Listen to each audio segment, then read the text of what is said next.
سبحانك إني كنت من الظالمين. ورحمة الله وبركاته. Hamdan wa syukran lillah wa salatan wa salaman ala rasulillah wa ala alihi wa sahbihi wa mawalah. Allahumma salli ala sayyidina wa habibina wa maulana Muhammadin wa ala alihi wa sahbihi ajma'in. Amma ba'du, qala Allah ta'ala fi kitabihil karim, a'udzu billahi minasy syaithanir rajim. Bismillahirrahmanirrahim. Ya ayyuhalladzina amanu taqullaha wa qulu qawlan sadida yuslih lakum a'malakum wa yaghfir lakum dhunubakum wa man yuti'illaha wa rasulahu faqad faza fawzan 'azima. Qala Rasulullah sallallahu alaihi wasallam, man kharaja min baitihi fi talabil ilmi fahuwa fi sabilillahi hatta yarji. Baginda Rasul bersabda, siapa keluar dari rumahnya untuk mendapatkan ilmu, orang itu adalah orang yang berjihad fi sabilillah sampai dia kembali ke rumahnya. Mudah-mudahan kita semua mendapatkan pahala jihad dari Allah Subhanahu wa taala. Amin. Sadaqallahul azim wa sadaqa rasuluhun nabiyul karim wa nahnu ala dhalika minasy syahidin wasyakirin walhamdulillahi rabbil alamin. Wajiblah kita bersyukur pada Allah SWT. Salat dan salam kita sampaikan untuk baginda Rasulullah sallallahu alaihi wasallam. Kita lanjutkan pengajian kita dari kitab Minhajul Abidin karya Imam Al-Ghazali. Wa'lamu ikhwani, ketahui olehmu wahai saudara-saudaraku, as'adakumullah, yang sangat berbahagia dibahagiakan Allah Subhanahu wa taala, wa iyaya, demikian juga aku kiranya dibahagiakan Allah Subhanahu wa taala, bimardatihi, dengan ridha Allah Subhanahu wa taala. Kita ini hidup semata-mata ingin mendapatkan ridha Allah. Kalau Allah sudah ridho, maka Allah SWT akan masukkan kita ke surga. Allah memasukkan surga orang bukan karena banyak amalnya, tapi karena Allah ridho kepadanya. Kita masuk surga karena ridho Allah, karena kasih sayang Allah. Hanya saja ridho Allah didapat dengan menundukkan nafsu dan banyak beribadah kepada Allah SWT. Nanti yang dipanggil masuk surga itu bukan nama manusia itu, tapi nafsunya. Bukan manusianya, bukan ya ayuhan nas udkhulul jannah, hei manusia masuklah ke surga, bukan. Ya ayyuhalladzina amanu udkhulul jannah, hei orang beriman masuklah ke surga, bukan. Tapi yang dipanggil masuk surga itu nafsunya. Ya ayyatuhan nafsul mutmainnah turji'i, hai nafsu yang sudah terkendali, irji'i, datanglah kamu, ila rabbiki radiyatan mardiyah, datanglah kamu kepada Tuhanmu dengan ridho. Mardiyah, kalau kamu ridho kepada Allah, Allah akan ridho kepadamu. Jadi tidak dapat ridho Allah kalau kita sendiri belum ridho sama Allah. Kita harus ridho sama Allah, baru Allah ridho sama kita.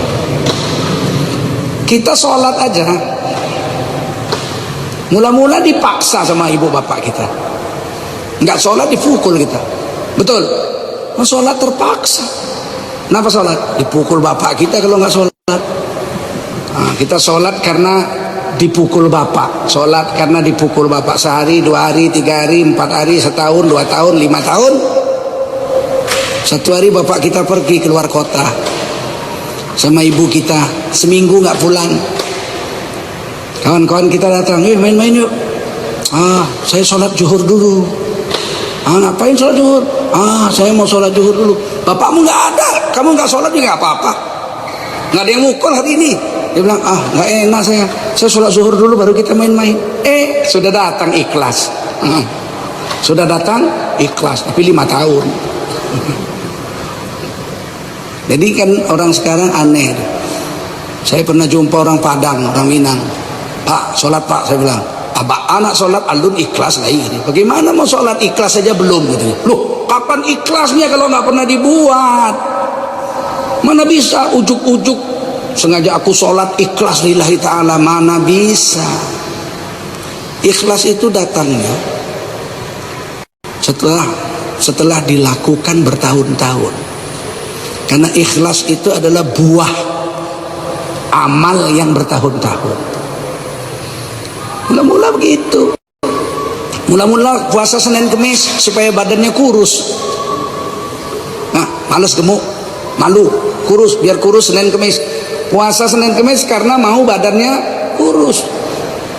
Tapi setelah 5 tahun badannya udah kurus, tetap Senin Kemis. Nggak usah puasa besok kan kamu udah kurus. Rasanya nggak enak saya udah puasa Senin Kemis nih. Kalau hari Senin tuh rasanya kalau nggak puasa kok nggak enak ya. Tapi setelah 5 tahun baru datang ikhlas itu. Ikhlas adalah buah amal yang bertahun-tahun. Nggak bisa sembarangan. Nanti setelah ikhlas kita mendatangi Allah, baru datang ridho. Datang ridho. Sama dengan seorang guru ngelamar kerja jadi guru, tamat kuliah ngelamar kerja jadi guru. Mula-mula terpaksa ngajar karena mau dapat gaji, ngajar karena mau dapat gaji. Setahun, 2 tahun, 3 tahun, 4 tahun, 10 tahun. Satu hari sakit dia tidur di tempat tidur, nggak bisa bangun di tempat tidur. Seminggu nangis dia. Anaknya nanya, kenapa nangis pak? Teringat murid-murid. Siapa yang ngajar mereka? Saya sudah seminggu nggak datang, kasihan. Anak-anak nggak ada yang ngajar. Udah datang ikhlas, tapi 10 tahun. Makanya jangan mimpi kita sholat ikhlas, puasa ikhlas, beribadah ikhlas. Kalau baru zikir ikhlas nih zikir, mana ada. Kalau baru-baru zikir gatel nih dada nih. Kapan habisnya ini dari tadi? La ilaha illallah, la ilaha illallah, nggak habis-habis. Ini yang bawa lamanya bukan main, bawa cepet. La ilaha illallah, la ilaha selesai. Oh belum. Ntar 5 tahun lagi baru la ilaha illallah, la ilaha illallah. Air matanya bercucuran. Itu baru ikhlas. Sampai ridho. Kalau ridho itu sakit pun main terus, sakit pun jalan terus. Di atas daripada keikhlasan nanti datang keridhoan. Ikhlas itu beramal, saya beramal seneng, udah masih berharap pahala. Tapi nanti satu hari datang keridhoan. Saya ini beramal karena saya ini hamba Allah. Mau Allah terima, mau Allah mau nggak terima, mau Allah marah sama saya, mau Allah mau bahagia sama saya. Pokoknya saya buat aja dah. Ini dari ridho. Ketika kita sampai tahap ridho itulah baru Allah Subhanahu Wa Taala meridhoi kita, mardiyah. Kalau kita sudah sampai tahap mardiyah, Allah panggil kita radhiyallahu anhu. Waduh, sekelaslah kita dengan sahabat Nabi. Ada orang yang sampai derajat radhiyallahu anhu, Allah ridho kepada. Siapa? Yang jelas di Quran sahabat Nabi. Makanya kalau ada orang Syiah bilang kita hanya sah beriman kepada Allah dan mengikuti ahlul bait saja, Sayyidina Ali, Sayyidah Fatimah, Hasan Husain radhiyallahu anhuma. Kalau ngikut yang lain sahabat-sahabat sesat masuk neraka. Hanya yang diridhoi hanya sahabat Nabi, apa namanya? Kali bait Nabi. Mana ada sahabat Nabi diridhoi? Mana dalilnya? Surat Taubah ayat 100. Bismillahirrahmanirrahim. Was-sabiqunal awwaluna minal muhajirin wal ansar. Orang-orang yang mula-mula masuk Islam akan mula-mula masuk surga. Minal muhajirin wal ansar. Dari golongan muhajirin dan ansar, sahabat Nabi itu. Radhiyallahu anhum wa raduhu an. Allah ridha kepada mereka, mereka pun ridha kepada Allah. Wa a'adda lahum jannatin tajri tahtahal anhar. Kepada mereka dijanjikan surga yang mengalir sungai-sungai di bawahnya. Khalidina fiha abada. mereka kekal selama-lamanya di dalam surga itu. Dzalikal fauzul azim, itulah kesuksesan yang agung. Ikut Muhajirin dan Ansar. Apa Muhajirin dan Ansar aja? Enggak, ada yang tinggal tadi. Walladzina tabauhum bi ihsan. Muhajirin Ansar dan pengikut Muhajirin Ansar dengan cara yang ihsan. Kita inilah mengikuti Muhajirin Ansar dengan cara yang ihsan. Allah ridha pada mereka, mereka ridha pada Allah. Jadi ada 3 golongan yang diridhai Allah. Muhajirin, siapa lagi? Ansar. Walladzina tabauhum bi ihsan, yang mengikuti Muhajirin dan Ansar. Jangan bilang ikut sahabat ahli sunnah sesat karena nggak ikut ahlul bait. Yang bilang kita nggak sesat itu Allah. Kalau kita ikhlas benar-benar mengikuti sahabat Nabi Muhajirin Ansar, mereka dapat ridha Allah, kita juga dapat ridha yang sama. Masya Allah. Mudah-mudahan kita termasuk golongan yang diridhai Allah itu, minal muhajirin wal ansar.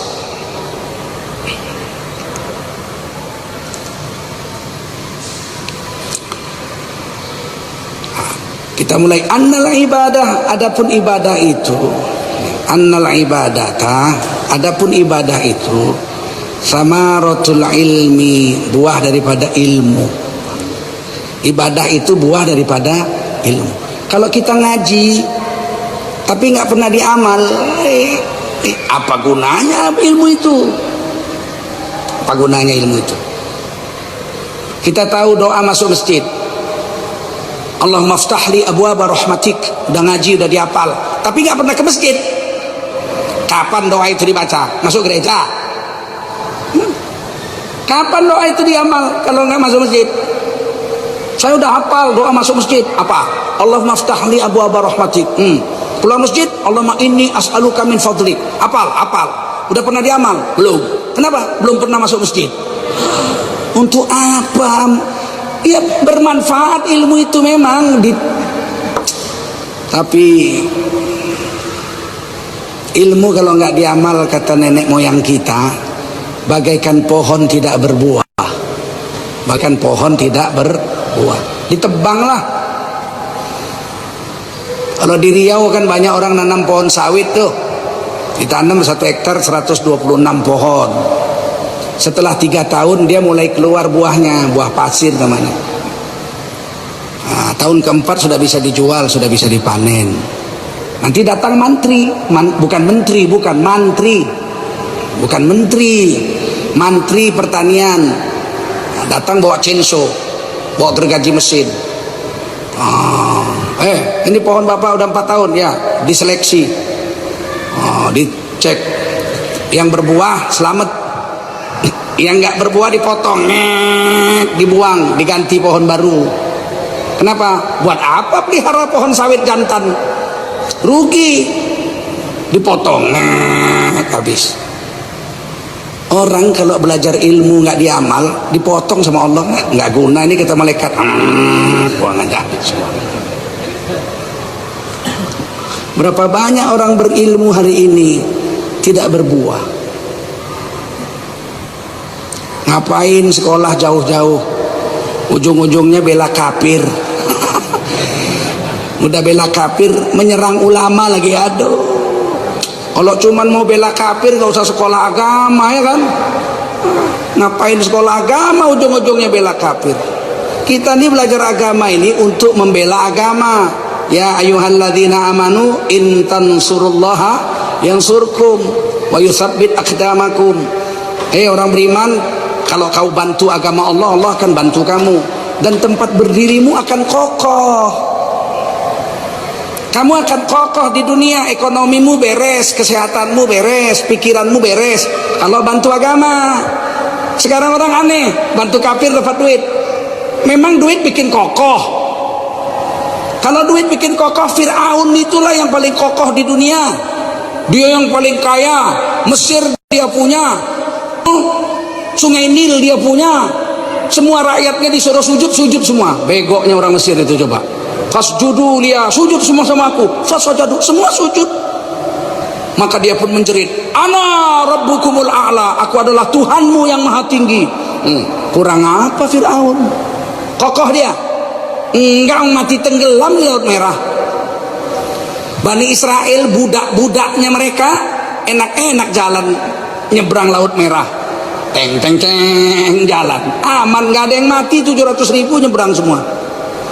Fir'aun dengan tentaranya yang hebat-hebat itu, nggak ada satupun yang hidup, mati semua. Ayo, masa janji Allah nggak benar? Kalau kita bantu agama, Allah bantu kita. Kalau Allah bantu kita, ada yang kurang? Nggak ada yang kurang. Kalau Allah bantu kita, nggak ada yang kurang. Yang sial kalau Allah nggak bantu kita, waduh cilaka. Apalagi Allah nabok kita, waduh habislah. Biar duit banyak buat apa kalau ditabok Allah mencong.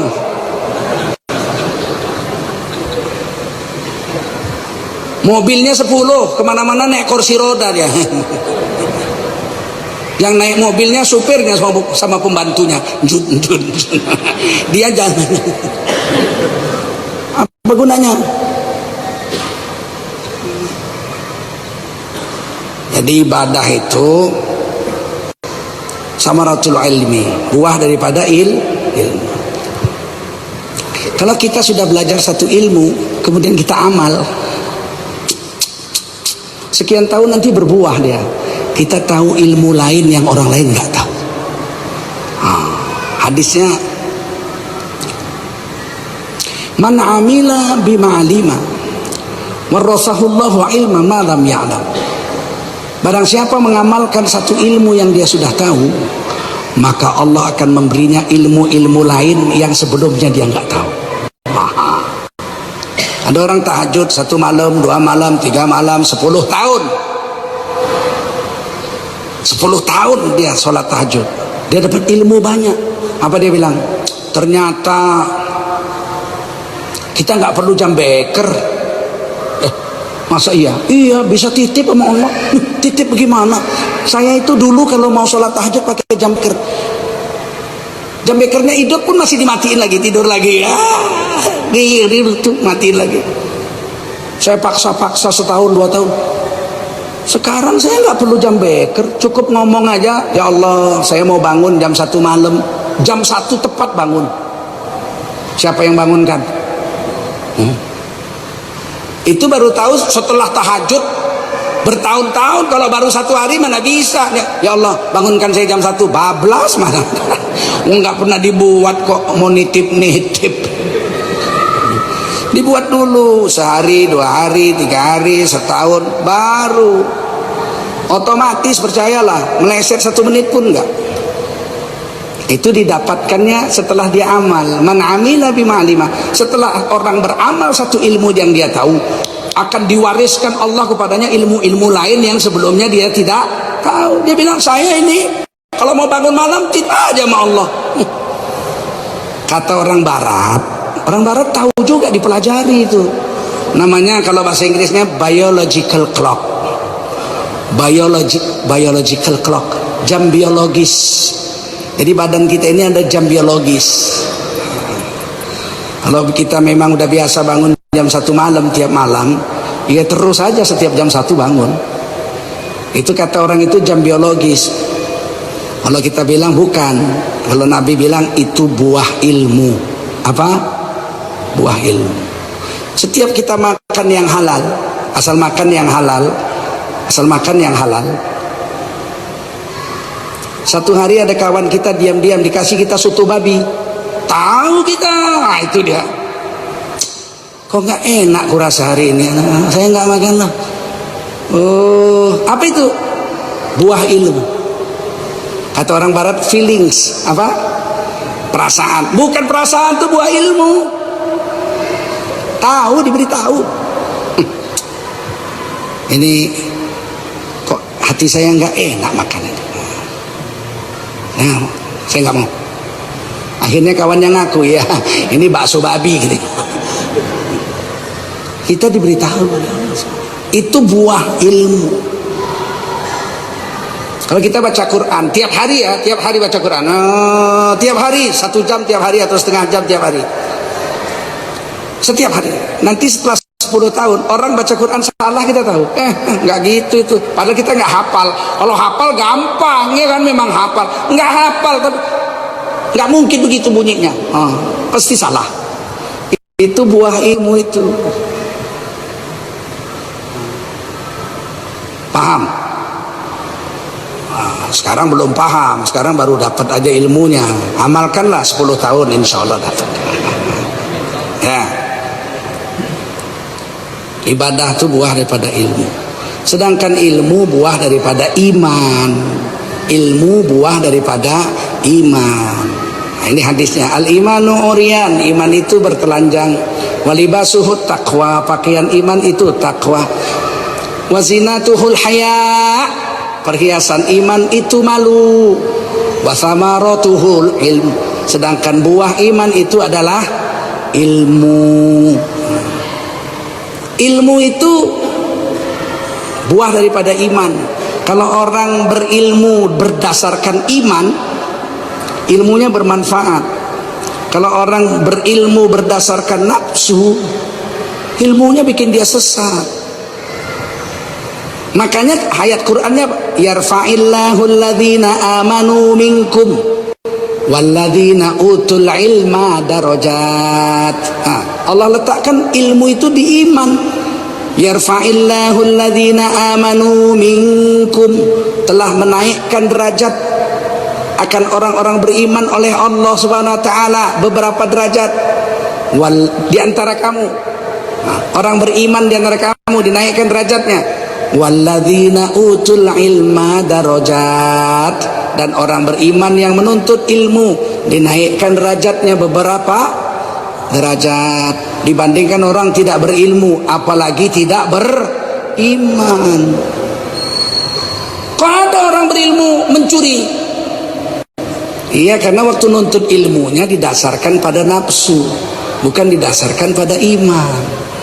Kita menuntut ilmu mau karena iman, ilmu mau diamal. Ada orang yang nuntut ilmu supaya bisa kerja jadi orang kaya. Kan lain dasarnya itu. Dia menuntut ilmu bukan dasar iman supaya dapat ridha Allah, tapi supaya kaya. Saya ini jadi doktor supaya nanti saya jadi DPR, gajinya 80 juta, saya bisa kawin 4, rumah saya 5. Oh, dasarnya memang sudah pada nafsu, nggak pada iman. Sehingga begitu dapat ilmu ya memang mau cari kaya. Manizdada ilman walam yazdad hudan lam yazdad minallahi illa bu'dan. Siapa yang bertambah ilmunya tapi tidak bertambah ketaatannya kepada Allah, dia bukan makin dekat sama Allah tapi makin jauh.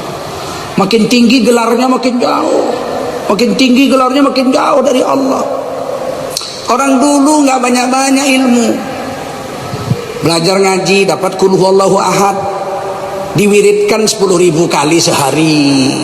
Duduk bismillahirrahmanirrahim, qul huwallahu ahadunillahus samad lam yalid wa lam yulad wa lam yakul lahu kufuwan ahad. Apal sambil dayung sampan itu aja, bismillahirrahmanirrahim, qul huwallahu ahad 10.000 kali sehari. Lagi nyuci baju dia, nyuci sarung di sungai, di kali, tiba-tiba lepas sarungnya. Ya Allah, kalau lepas gak bisa sholat lagi saya, ya Allah. Sarung, balik sarungnya. Begitu, karena satu hari 10.000 kali qul huwallahnya.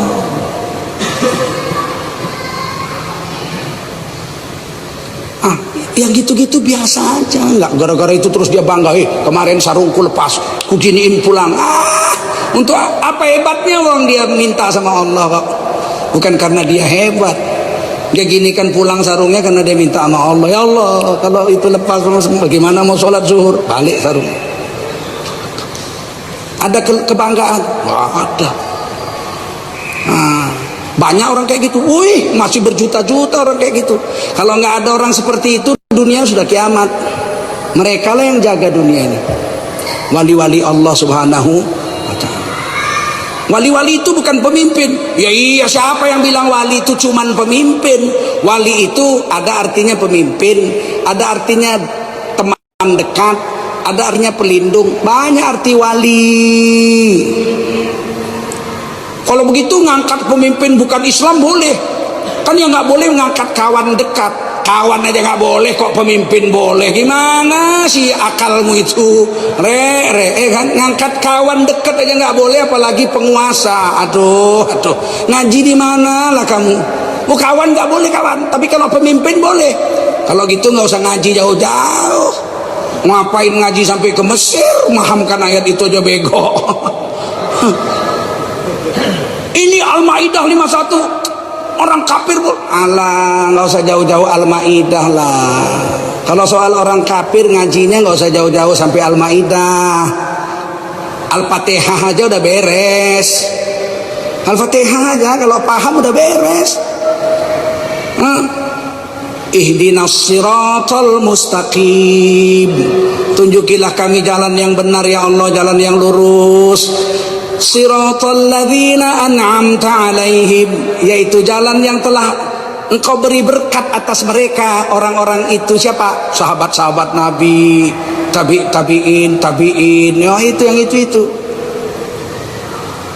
Siratal ladzina an'amta alaihim. Ini ghairil maghdubi alaihim.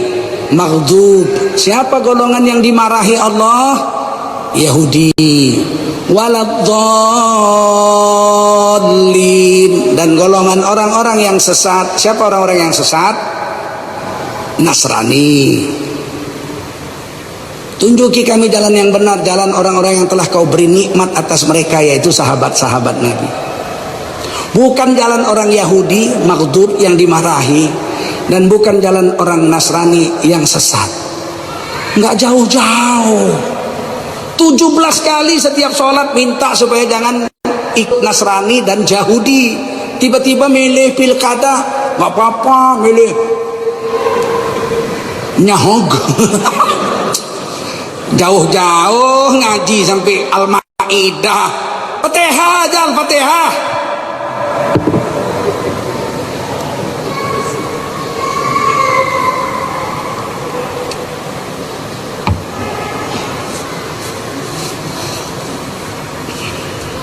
Kalau ilmu tidak didasarkan dari iman, memang nggak manfaat. Jangankan di sorga, di akhirat, di dunia nggak manfaat ilmunya. Di dunia, man isdada ilman walam yasdad hudan lam yasdad minallahi illa bu'dan. Siapa bertambah ilmunya nggak bertambah imannya, hidayahnya, makin jauh dari Allah. Ucapannya pun ngawur.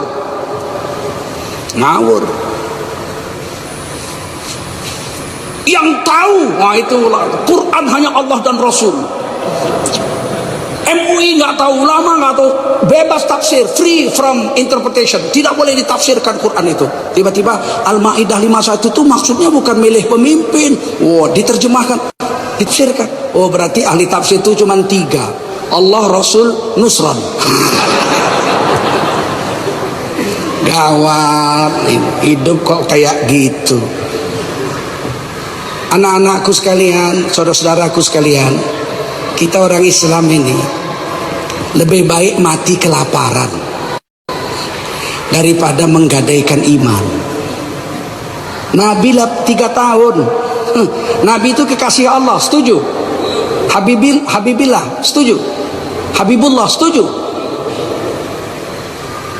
3 tahun diboikot di lembah Bani Hashim. Mau beli makanan nggak ada yang mau jual sama Nabi, mau jual barang nggak ada yang mau beli. 3 tahun di lembah Bani Hashim orang Islam itu diboikot. Syaratnya satu aja, kalian tidak akan kami boikot kalau kalian tinggalkan agama Islam. Ikutlah bersama kami orang-orang kafir. Nggak mau, sahabat nggak ada yang mau. Sampai akhirnya sahabat-sahabat Nabi dengan Rasulullah makan rumput, kotorannya bulat-bulat kayak kotoran kambing. Berapa tahun? 3 tahun. Ada yang nyerah? Nggak ada. Ada yang murtad? Nggak ada. Ada yang ikut kafir? 1 nggak ada. 3 tahun. makan rumput sampai kotoran bulat-bulat kayak kotoran kambing. Sampai sahabat nanya sama Nabi, mata Nasrullah, penderitaan udah luar biasa ya Rasul, 3 tahun makan rumput, kapan pertolongan Allah, kapan Allah nolong kita nih?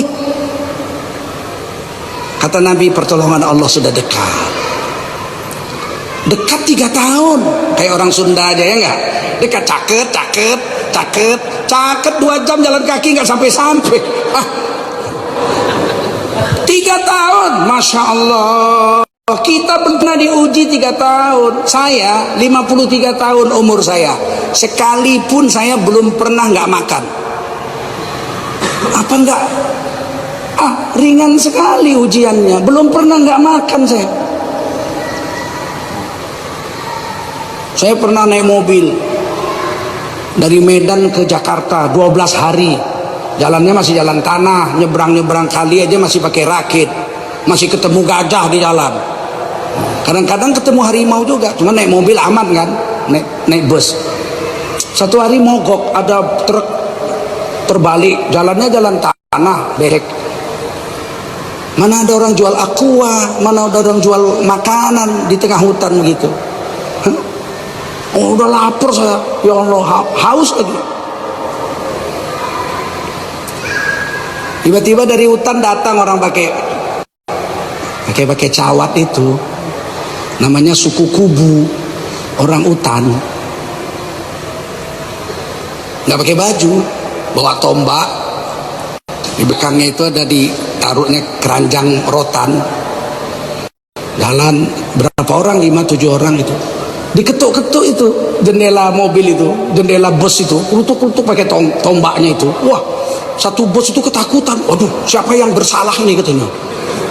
Terus nunjuk-nunjuk saya masih SMP, kelas 3, libur tamat sekolah, saya jalan-jalan ke Jawa, ke Bali kan, ditunjuk-tunjuk.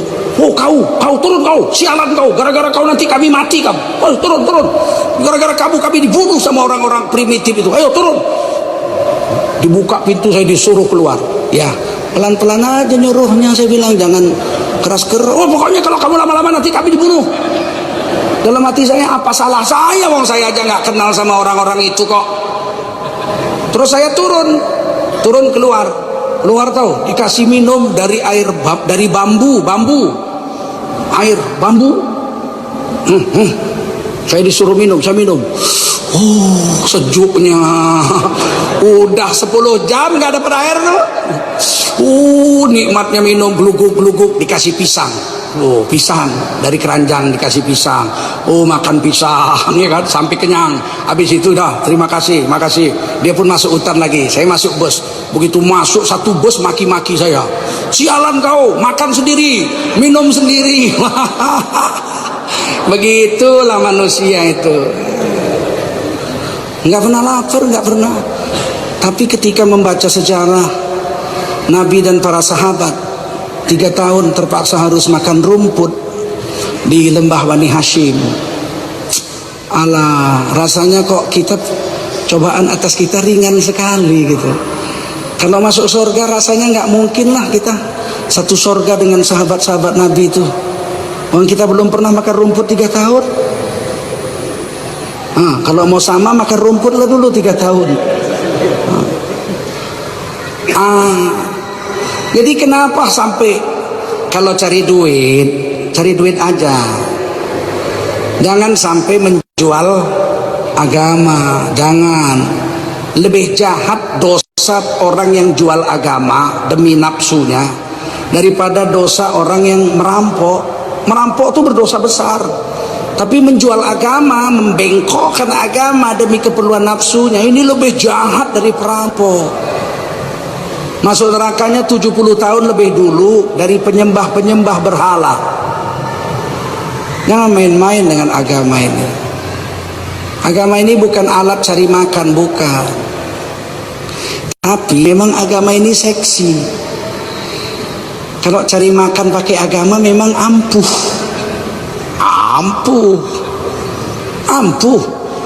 Kalau saya bikin pelang, dukun Tengku Zulkarnain, dukun sakti, nggak ada yang mau datang. Siapa yang mau datang ke dukun? Coba kalau Kanjeng Tengku Zulkarnain, ulama syekh besar, bisa menggandakan istri, laris. Pakai jubah serban, menipu, cepet banget. Makanya banyak orang sekarang ngambil jalan pintas, menipu pakai agama. Mau kaya, jual agama, karena agama ini seksi.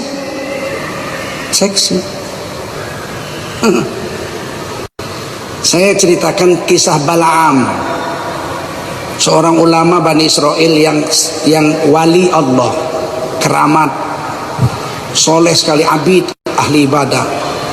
Satu hari Nabi Musa mau datang ke kampungnya. Kampungnya itu kampung bejat. Dia wali Allah, di tengah-tengah bejat itu dia soleh. Istrinya pun bejat juga. Begitu orang kampung tahu Nabi Musa mau datang, siapa yang berani sama Nabi Musa? Nabi Musa itu orang terkuat sedunia. Ditamparnya orang sekali mati. Nah, coba Mike Tyson pernah nampar orang mati. Tapi Nabi Musa ditamparnya orang sekali, pak, mati. Batu ditaboknya sompel. Nabi Musa jangan main-main. Siapa yang berani dengan Nabi Musa? Nggak ada yang berani. Samiri pun nggak berani sama Nabi Musa. Jangan main-main Nabi Musa itu. Begitu Nabi Musa mau datang ke kampung itu, orang kampung itu sudah gelisah. Maka mereka datanglah kepada Balaam. Wahai Tuan Balaam, doakanlah supaya Nabi Musa sesat jalan, nggak dapat kampung ini, supaya jangan sampai ke kampung ini tersesat di jalan. Wahai Balaam, doalah. Kata Balaam, mana mau saya mendoakan jelek untuk Nabi. Nggak mau, pergi, nggak mau. Nggak dapat. Istrinya disuap. Ini nggak tahannya ini. Banyak laki-laki kalau sama orang gagah, kumisnya berdiri. Tapi kalau udah jumpa istri, ada apa? Turun, kumisnya turun. Balaam kenaknya sama istrinya. Istrinya bilang, apalah susahnya abang mendoakan. Ya Allah, sesatkanlah jalan Nabi Musa dari kampung ini supaya nggak sampai ke kampung ini. Apalah susahnya, cuman berdoa begitu aja. Oh, tidak bisa. Mereka kasih duit banyak nih, emas-emas segala macam. Tidak bisa. Bagaimana saya mau mendoakan Nabi sesat? Nggak mau.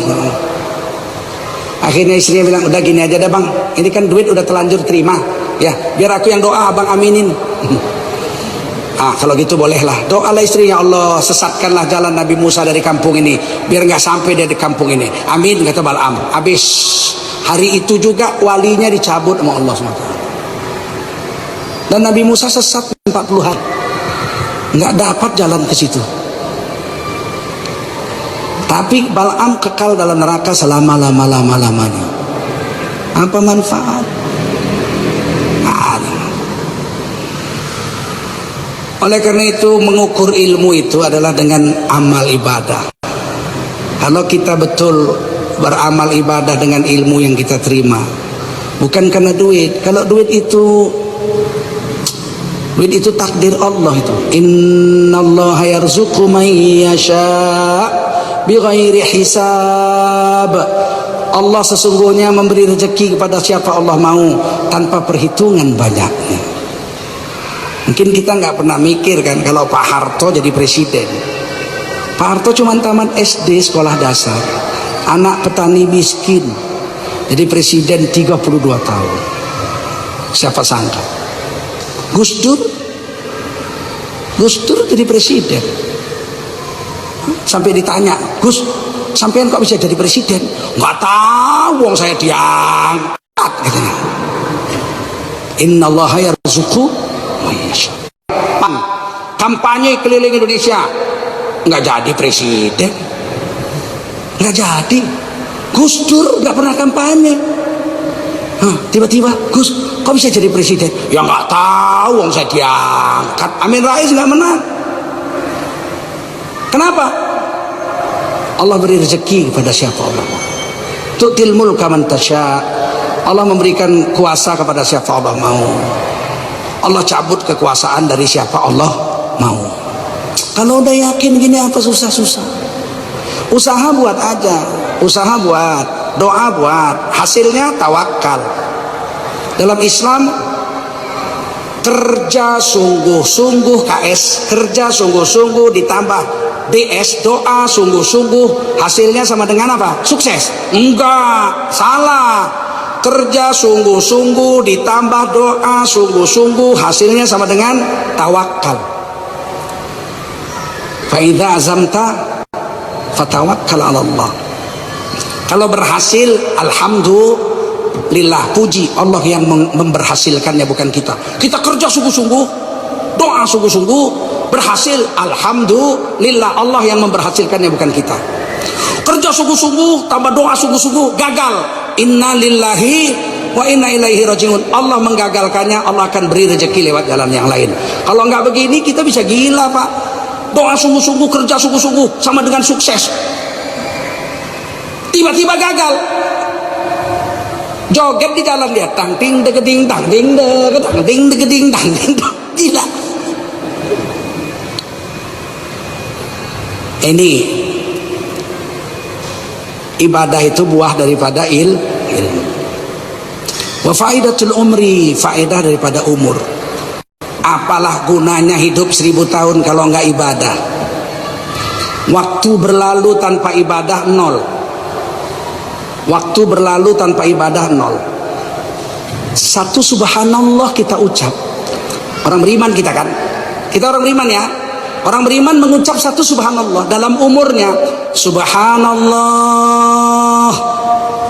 Tumbuh satu pohon di surga. Besar batang pohon itu dikelilingi kuda tercepat 70 tahun, nggak selesai satu putaran. Masya Allah, gedenya pohon itu. Coba semua ngucap subhanallah. Bapak ibu dapat satu pohon di surga, saya dapat satu hutan, karena saya yang suruh. Lagi subhanallah. Bapak ibu dapat 2 pohon, saya dapat 2 hutan, karena saya yang dakwah, yang nyuruh. Kalau kita diam aja, nggak ada tumbuh pohon di sana. Apalagi kita nyanyi, aku tak biasa, nggak ada apa-apa, nggak ada faedahnya, nggak ada manfaatnya. Manfaat kalau ada ibadah. Walaupun ibadah itu kecil kita nggak lihat, tapi Allah tetap bayar pahala. Faman ya'mal mithqala dzarratin khairan yarahu. Siapa yang berbuat satu amal walaupun dia nggak lihat saking kecilnya sebesar atom, Allah lihat dan Allah bayar. Jangan main-main. La tahqiranna minal ma'rufi syai'an. Hadis sahih Muslim. Jangan kau anggap enteng dengan kebaikan walaupun kecil. Wa antal akhaka biwajahin talqin. Walaupun hanya sekedar melemparkan sebuah senyuman kepada temanmu. Senyumin. Kecil itu kan, tapi dapat pahala. Bayangkan kalau satu hari jumpa 1000 orang senyum terus, 1000 pahala, masya Allah. Cuman senyum nggak bayar. Tapi kan kita nggak mau. Kadang-kadang jumpa sama temen pakai jubah serban, sama-sama pakai jubah serban. Kita jumpa di assalamualaikum, putih matanya, lihat kita dari atas. Assalamualaikum pak. Ya kenapa nggak mau senyum ini orang? Padahal senyum adalah amalan yang paling kecil, paling murah, nggak pakai biaya. Kebiasaan bersedekah sifat yang mulia bagi yang berharta dengan harta, boleh juga dengan tenaga. Senyum itu juga sedekah. Ini hadis riwayat Umma Irama nih.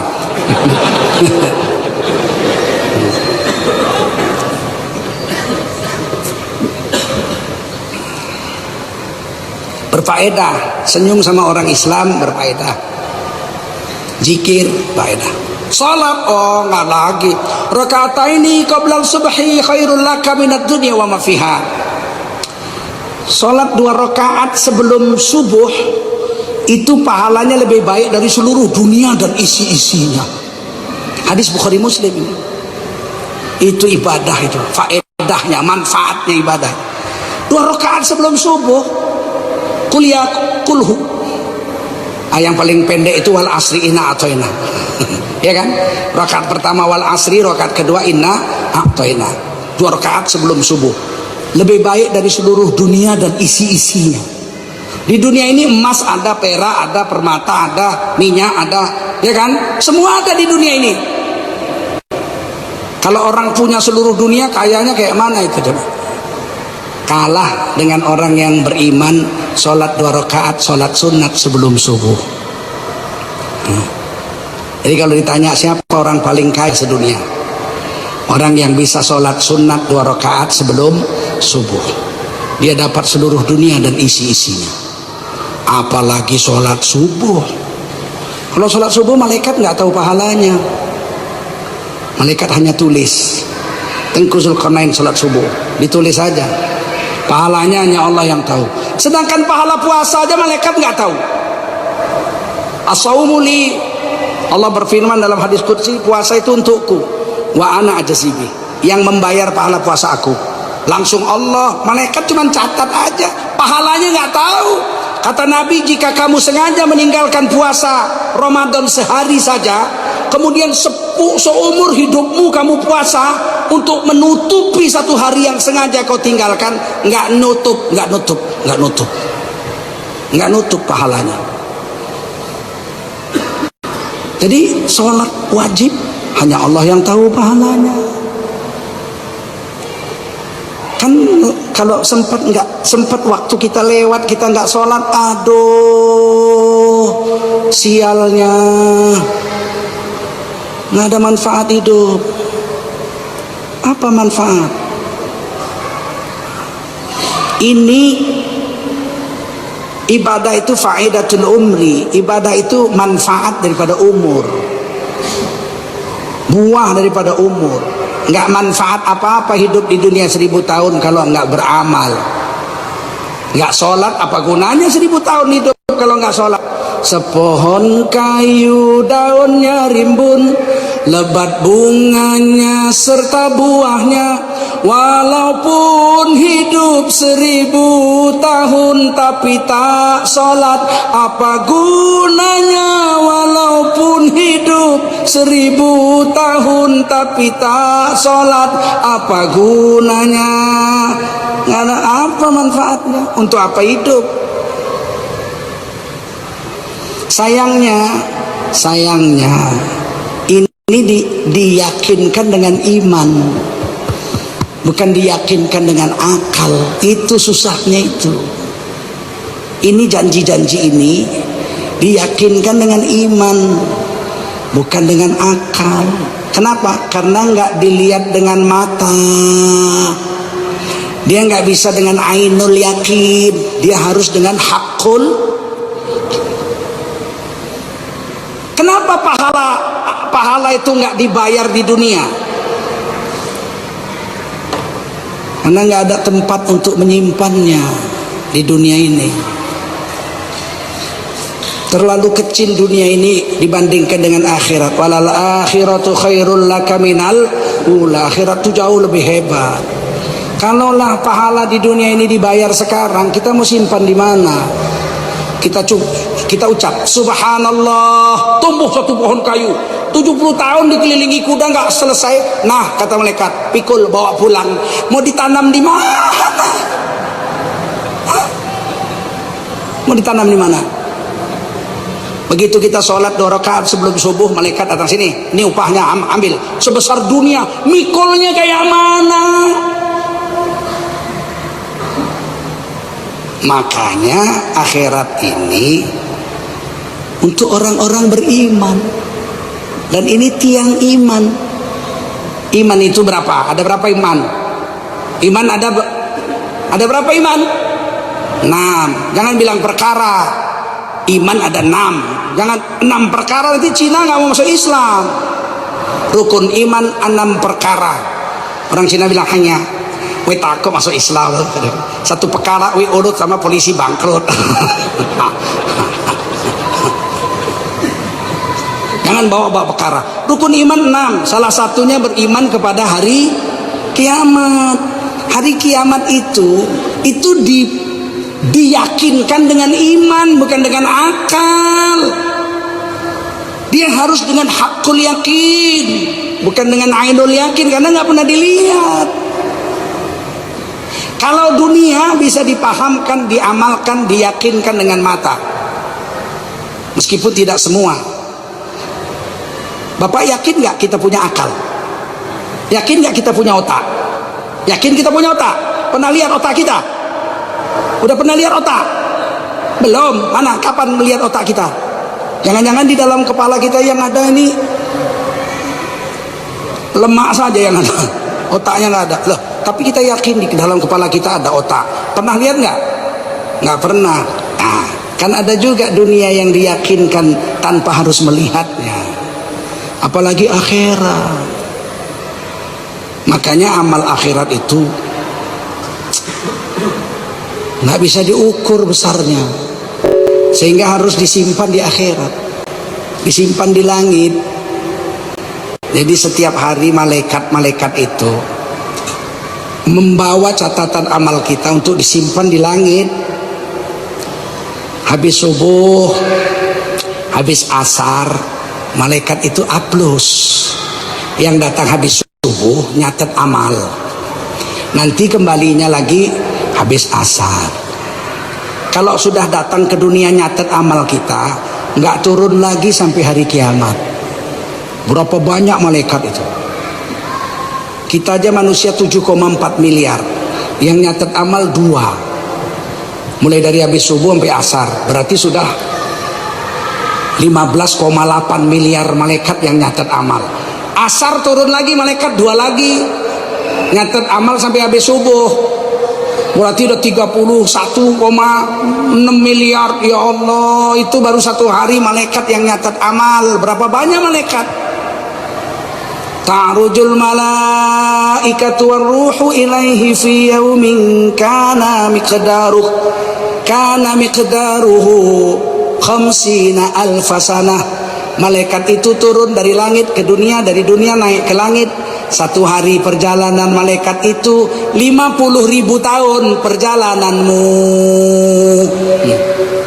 Dan malaikat itu sekali turun naik lagi, nggak turun-turun lagi sampai hari kiamat. Amal kita disimpan di sebuah kotak amal. Kalau di sini orang mengatakannya PO Box.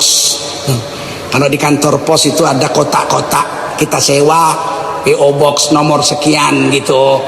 Kita punya di langit itu yang namanya kotak penyimpanan amal. Malaikat ngisinya habis subuh, habis asar, habis subuh, habis asar, habis. Yang aplus mingguan 2 lagi. Senin dengan Kamis. Tu'radul amal yaumal isnin wal khamis. Wal khamis itu malaikat mengantarkan amal ke langit pada hari Senin dan hari Kamis. Makanya Nabi Senin Kamis puasa. Aku mau ketika amalku dilaporkan, aku dalam keadaan sedang puasa. Habis subuh, habis asar zikir. Aku mau ketika amalku dilaporkan, aku dalam keadaan sedang berzikir. Nah, catatan amal itu diisi. Habis subuh, habis asar, Senin Kemis, habis subuh, habis asar, Senin Kemis, sampai kita mati. Begitu kita mati, itu kotak amal ditutup, dikunci. Nanti hari kiamat baru dibuka, karena yang isi udah mati, tutup. Kotak amal itu bertanya. Nah, ini dalam kitab Tanbihul Ghafilin. Ketika seorang hamba mati, 2 tempat yang menangisinya. Orang soleh, hamba Allah, bukan musuh Allah. Kalau musuh Allah mati nggak ada yang nangis. Mana ada yang nangis? Marah semua, air marah. Kalau orang jahanam, orang durjana mati, semua marah, nggak ada yang nangis.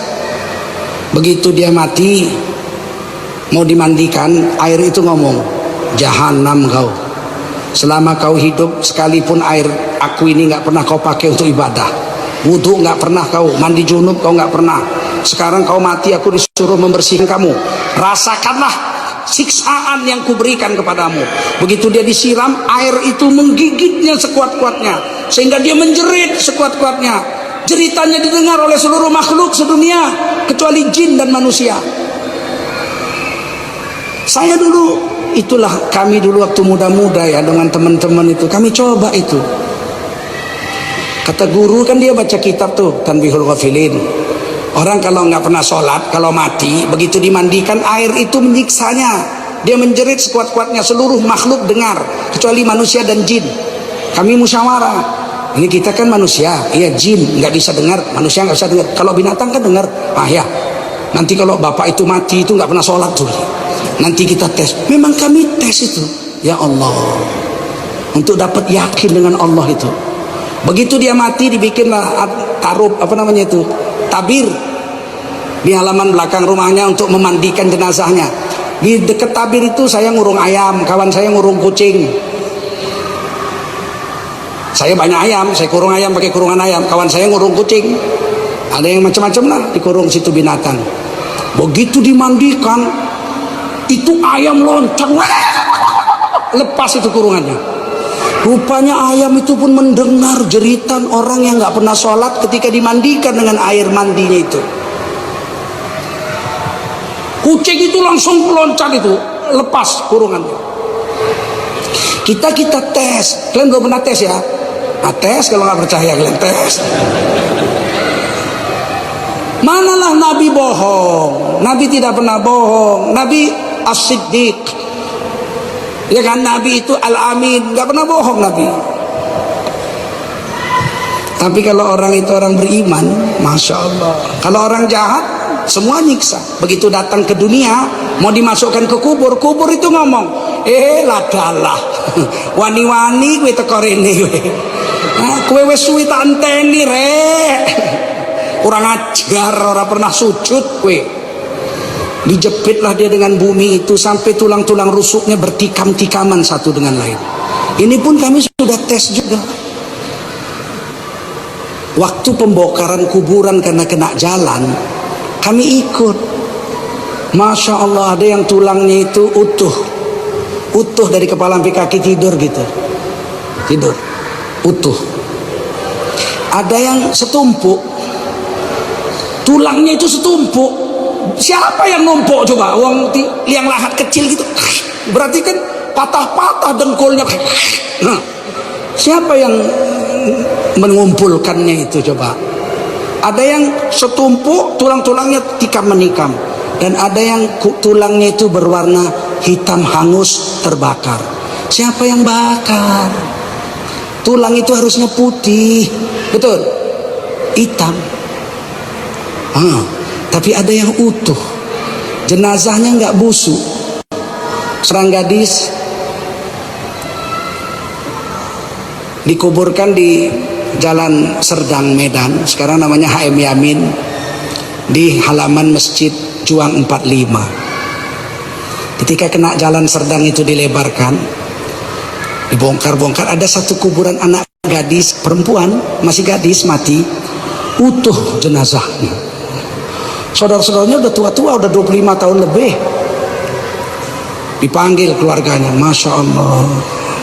Ditanyalah, apa kelebihan saudaramu ini? Biasa-biasa aja. Biasa-biasa aja. Cuman dulu kami kan gadis pingitan, nggak boleh keluar rumah.